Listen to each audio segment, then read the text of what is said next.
हमारे खुदावंद खुदा की कि उसने मुझे मौका दिया एक बार अपनी गवाही को बताने का और बताने का कि यीशु ही खुदा है। यीशु मसीह को जानने से पहले मेरी ज़िंदगी बहुत बेकार ज़िंदगी थी। एक बदकार ज़िंदगी में गुजार रहा था और लड़ाई झगड़ा सिगरेट शराब हर एक बुरी चीज़ की लत में मैं था। और एक दिन ऐसा हुआ कि मुझे अपनी ज़रूरतों के लिए पैसे की ज़रूरत थी, लेकिन मेरे पास पैसे नहीं थे। मेरे पास एक गिटार था और मैंने सोचा कि मैं अपने गिटार को बेच दूंगा और उसके बाद जो भी पैसा आएगा अपने गिटार को बेचने के बाद अपनी सारी ज़रूरतों को मैं पूरा करूंगा। तो अपना गिटार को बेचने के लिए मैं जगह जगह भटका, किसी ने मेरा गिटार लिया नहीं। फाइनली मुझे एक भाई मिला, इस भाई के बारे में मैं बाद में बताऊंगा आपको। एक भाई मिला, इसने कहा वहाँ पे चर्च है, वहाँ चले जाओ, वो लोग आपका गिटार खरीद लेंगे। मैंने कहा ठीक है। तो मैं जब चर्च में पहुंचा तो वहाँ पे एक पास्टर से मैंने मुलाकात करी और मैंने पास्टर से कहा कि मुझे अपना गिटार बेचना है, क्या आप मेरा गिटार खरीदेंगे? तो पास्टर ने कहा ठीक है राहुल, हम आपका गिटार खरीद लेंगे, लेकिन मेरे पास अभी पैसे नहीं है। एक काम करो, अपना गिटार यहाँ छोड़ जाओ और संडे को हमारे यहाँ पे एक छोटा सा प्रोग्राम होता है, उस प्रोग्राम को भी देख लेना और अपने पैसे भी ले जाना। तो मैं संडे को चर्च के गया अपने गिटार के पैसे लेने के लिए। तो वहाँ पे चर्च सर्विस लगी हुई थी और उस चर्च सर्विस के दौरान एक लड़का वहाँ पर आया अपने परिवार के साथ और उस लड़के की मम्मी ने बोला हम जगह जगह गए, मंदिर गए, मस्जिद गए, गुरुद्वारे गए, लेकिन मेरे बेटे का कुछ हुआ नहीं, क्योंकि उस लड़के के अंदर एक दुष्टात्मा थी, एक बदरू थी, ऐसा उसकी मम्मी ने बताया।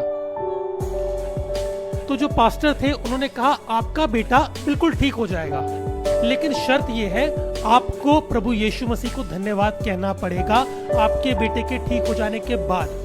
मैं वही पीछे खड़ा हुआ था और मैं कहता सब बकवास की बात है, कुछ नहीं होता, सब ड्रामेबाजी है, अभी थोड़ी देर में बोल देंगे जादू टोना चला नहीं, आप बाद में आ जाना। तो पास्टर ने बाइबल खोली और बाइबल में से एक आयत निकाली और उसमें से निकाल के पढ़ा। मैं आपके सामने पढ़ना चाहूंगा। उसमें कुछ इस तरह से लिखा है, पहला कुरिन्थियों 3:16 में, क्या तुम नहीं जानते कि तुम खुदा का मकदस हो और खुदा का पाक रूह तुम में बसता है, और जो कोई खुदा के मकदस को तबाह करेगा खुदा का पाक रूह उसे तबाह करेगा, क्योंकि खुदा का मकदस पाक है और वह तुम हो। जैसे ये बात बोली वो लड़का जिसके अंदर दुष्टात्मा थी वो कांपने लग गया। उसके ऊपर हाथ रखा, प्रार्थना करी, वो लड़का मेरी आंखों के सामने ठीक हो गया। मेरे जहन में 3 सवाल आए। पहला सवाल कि ये किताब, ये बाइबल, ये क्या चीज है? जिसमें से एक आयत पढ़ी और वो लड़का कांपने लग गया। दूसरा मेरे जहन में सवाल आया कि ये यीशु कौन है?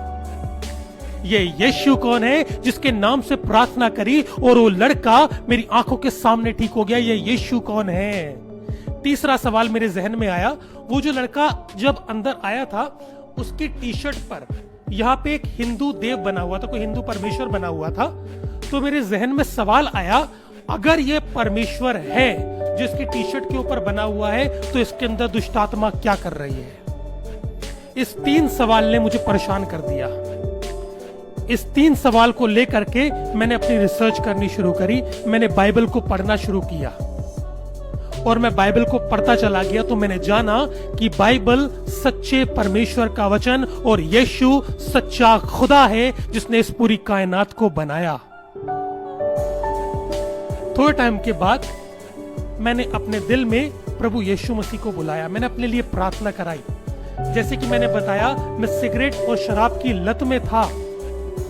जिस दिन मैंने अपने दिल में यीशु मसीह को बुलाया, जिस दिन मैंने अपने लिए प्रार्थना कराई, उस रात मैंने दोबारा से शराब का गिलास उठाया पीने के लिए, लेकिन मैं शराब पी नहीं पाया, मुझे वहीं पर उल्टी हो गई। उसी रात से मेरी सिगरेट और शराब दोनों छूट गई।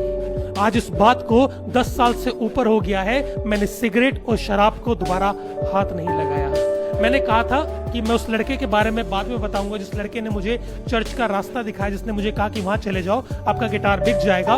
वो लड़का एक मुसलमान था जिस लड़के ने मुझे चर्च का रास्ता दिखाया वो लड़का एक मुसलमान था, और उसके बाद परमेश्वर ने मुझसे बातचीत करी सपने के जरिए और बहुत से अलग अलग चिन्हों के जरिए कि मैंने तुझे कौम के लिए चुना है कि तू जा करके उनको सुसमाचार सुनाए, उनको बशारत इंजील कर।